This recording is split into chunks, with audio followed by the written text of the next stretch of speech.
السلام عليكم ورحمة الله وبركاته. عاملين ايه؟ يا رب تكونوا بخير. وحشتوني جدا جدا من الحلقة اللي فاتت. جايلكم النهاردة بحلقة جديدة ومميزة جدا.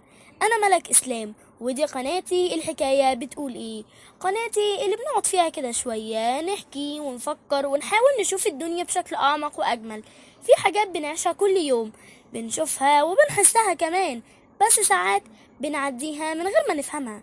بس لو وقفنا وسألنا نفسنا ليه، هنفهم حاجات كتير. ويلا بينا نسمع الحكاية بتقول ايه. ويا ترى تفتكروا ليه أول رد فعل بيكون الرد؟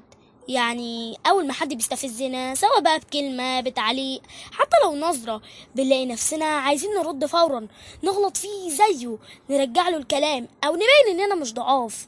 بس هو فعلا لازم أرد؟ ولا ممكن أسأل نفسي الرد هيزودني ولا هيقلل مني؟ مش كل حاجة تستاهل رد، مش كل كلمة تتقال لازم أرد عليها، ومش كل استفزاز لازم أقع في فخه.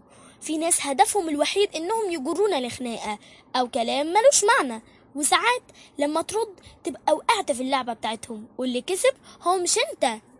السكوت مش ضعف. الناس ساعات بتفكر ان السكوت معناه ضعف، لكن الحقيقة السكوت معناه تحكم في النفس وقوة شخصية ونضج. يعني اللي يقدر يتحكم في نفسه وقت الغضب ده هو القوي الحقيقي. الرد ممكن يولع الدنيا. الرد مش دايما حل، اوقات الرد بيكبر المشكلة ويولعها، لكن السكوت ممكن يطفي النار ويقفل الباب ويخليك تطلع بأقل خسائر. مش لازم تشرح نفسك لكل الناس، مش كل الناس تستحق التبرير، مش كل المواقف تستاهل انك تشرح وتدافع وترد.